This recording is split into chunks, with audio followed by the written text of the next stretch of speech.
Баршаңызға қайырлы күн. Сіздермен Мадина, дәмді тағамдар каналы. Бүгін сіздермен картошка по-деревенски дайындайтын боламыз. Іші жұмсақ, сырты қытырлақ болып шығатын. Осы рецепті сіздер де дайындап көріңіздер.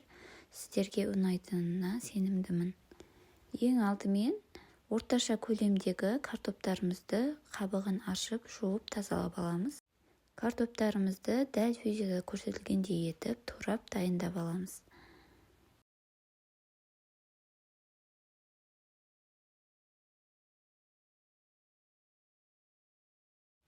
Турап алған картоптарымыздың үстіне су құйып, 5 минут қайнатып аламыз.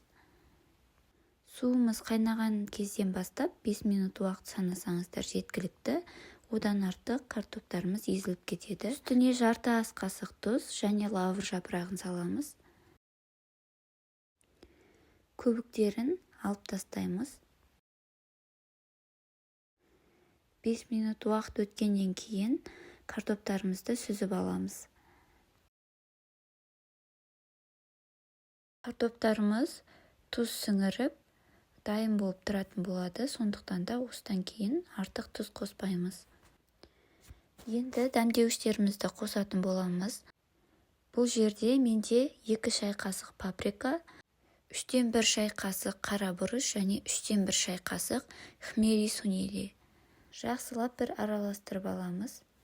Өздеріңізге ұнайтын дәмдеуіштерден қоссаңыздар да болады.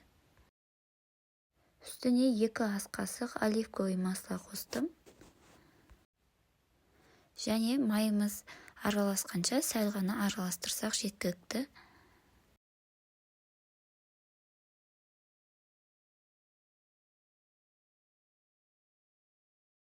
Картоптарымызды противенге орналастырамыз. Барлығын бір-бірінен алшақ тұратындай етіп, жайып шығамыз.